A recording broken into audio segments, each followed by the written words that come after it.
Hello, my name is Nick Andrews and I'm the CEO of USA BioEnergy.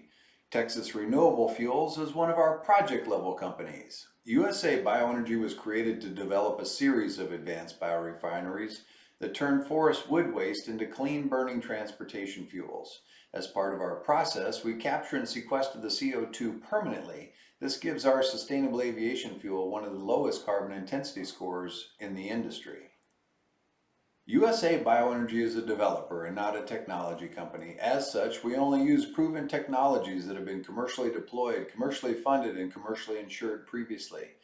Our technology choices include gasification and Fischer-Tropsch, and we use woody waste as our primary feedstock because of its consistency, which is important because gasification loves consistency.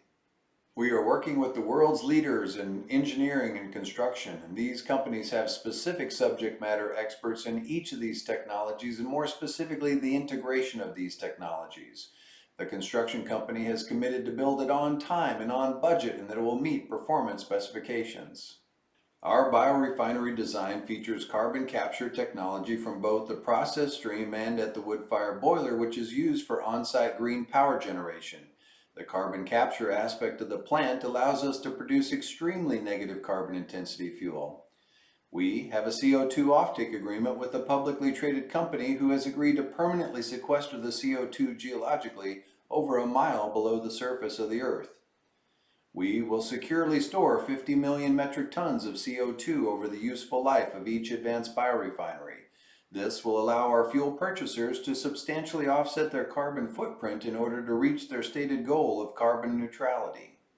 On September 9th of 2021, the U.S. Department of Energy, the Department of Agriculture, and the Department of Transportation entered into a Memorandum of Understanding called the Sustainable Aviation Fuel Grand Challenge, the SAF Grand Challenge. The goal is to produce 3 billion gallons of SAF by 2030 and 35 billion gallons of SAF by 2050. Separately, earlier this year, President Joe Biden on August 16th signed the Inflation Reduction Act, which had a price tag of $740 billion, with $369 billion designated for renewable energy. That is the single largest renewable energy package in history. There's a very large supply and demand imbalance, whereas less than 1% of all jet fuel made globally today comes from sustainable aviation fuel. In order to get projects funded, we must create financeable offtake agreements that are not tied to an index because lenders look at that as merchant risk and there's no guaranteed minimum payment. But if an offtaker gets comfortable with the guaranteed payment for the fuel and the credits, that would give comfort to debt and equity investors, and that would go a long way of getting this industry off the ground. We plan to lead in the energy transition. We will deliver over 100 million gallons of SAF to LAX annually. We, with our airline partners, will offset 2.5 million metric tons of CO2 annually, and over a 20-year period, that's a 50 million metric ton of greenhouse gas reduction. Our goal is to continue to roll out additional advanced biorefineries specifically for the production of SAF, and we currently have locations in Texas, Arkansas, and Mississippi. A life cycle analysis is the method used to evaluate the environmental impact, including Scope 1, 2, and 3 emissions. Scope 1 and 2 are owned and controlled by the company. In this case would be an airline who buys the SAF. Scope 3 emissions are not owned and controlled by the company. This would be the airline's customers. An example would be the airline can claim they've removed greenhouse gas emissions tied to the quality and quantity of the SAF they purchase. Their customers can claim reduction of greenhouse gas emissions as part of their life cycle analysis. In a joint press release with Governor Greg Abbott, we recently announced our incredible incentive package valued at over $150 million. These incentives are largely property tax abatement and job training reimbursement. The Texas State Comptroller agreed to this because there will be $185 million in net benefits for the local taxing district over the first 20 years of operations. We have engaged Citi to be our exclusive investment banker. We have debt financing lined up through Citigroup and Stifel Nicolaus. Both banks have solid relationships with the top 25 high-yield bond buyers. Our municipal tax-exempt bonds will oversubscribe as seen in other renewable energy projects. We have received term sheet from Pace Equity for over $135 million that will be used on the debt side of the capital stack. Here's a picture of our property in Bon Weir. You can see the trees here. They're lined up in rows. This region grows pine trees like Iowans grow corn. We have an estimated 1,600 acres, and it is in an opportunity zone. In our first phase, we'll be delivering 34 million gallons of transportation fuel, 25 million gallons will be sustainable aviation fuel, and 9 million gallons approximately will be renewable naphtha. We anticipate our first fuel delivery in calendar year 2026. We are pleased to announce the issuance of a new Bioeconomy Development Opportunity Zone designation for our property in Bon Weir.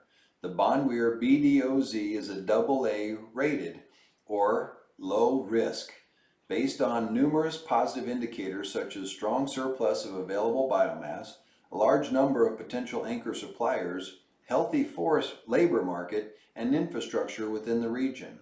I want to say a big thank you to the BDOZ initiative and your efforts in Bon Weir and for accelerating biomass-based manufacturing and clean energy economic development. We use an estimated 1 million wet tons of RFS certified fiber annually for the production of clean fuels. We also use an additional 500,000 tons of boiler fuel for our wood fire boiler that we have for on-site green power generation. Our throughput is about 1.6 barrels per ton, so for all RFS certified fiber that goes into the system, we can achieve about 67 gallons per ton of wood that goes into the system. Here we are featured in Texas Forestry Association's magazine earlier this year. Our feedstock supply is southern yellow pine trees from purpose-grown plantation forests that are actively managed. We currently only use RFS certified commercial thinnings from privately owned and actively managed southern yellow pine plantations. This allows us to earn credits which will be certified by Weaver as Rintegrity credits. We recently commissioned an independent third-party supply study from forest to market. The study shows there's enough fiber within our supply basin to support 2 advanced biorefineries at our location in Bon Weir, and we currently have over 100% of our feedstock under contract, and we do this to show our lender super redundancy. U.S. woody biomass supply could support over 700,000 barrels per day of fuel production, or about 350 biofuel plants at 2,000 barrels per day. If we add all that up, we could potentially create 30 million gallons per day, and based on normal operations, that would equate to just under 10 billion gallons of green fuel annually. Pre-commercial thinnings are what we use and have been approved by the EPA. Our certifying body is Weaver, who helped create a feedstock procurement and RIN generation protocol that is used in the registration package that is submitted to the EPA. The feedstock procurement and RIN generation protocol explains what feedstocks we use and how we plan to prove that all feedstocks meet the renewable biomass definition. Feedstock suppliers must prove their land was cleared prior to December 19th of 2007 and that the land was actively managed as of December 19th of 2007. Membership in the land of the SFI, or Sustainable Forestry Initiative, as of December 19th of 2007 can be used as proof of actively managed. For each batch of biofuel that we produce of cellulosic biofuels, we must identify the boundaries of the plot of land which the feedstock was acquired. We are currently seeking additional locations. The 2 top things on our site selection criteria are being in close proximity to certified fiber that meets the renewable fuel standards and the ability to sequester CO2 permanently. On average, we spend about $38 million acquiring feedstock annually. We'll double that for locations where we could double the capacity. We're seeking long-term feedstock supply contracts, which is a little bit of an anomaly because a lot of suppliers only like to go out a year or 2. But when it comes to getting the lenders comfortable, they seek to tie the term of the offtake and the term of the feedstock contract to the term of the debt. So ideally, we're looking for contracts 15 to 20 years in length. Trimble has created an auditable cloud-based system for demonstrating compliance of forestry feedstock, for documenting and validating feedstock qualifications right down to the source, and using chain of custody of wood biomass as a feedstock for renewable fuels. Trimble's system is Sarbanes-Oxley compliant solution that is completely auditable for companies that comply with public company requirements. This system Tracks right down to longitude and latitude, truck weight, and deliveries of compliant fiber, all connected in the cloud and accessible to your mobile phone. It's all about carbon reduction, and our plan is to have the lowest carbon intensity score in the industry. An increased sense of urgency to slow the course of climate change must accelerate the readiness of sustainable aviation fuel for commercial use.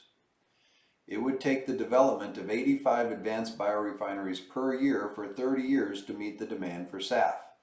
Our goal is to roll out multiple advanced biorefineries as quickly as possible. We want to win the SAF Grand Challenge.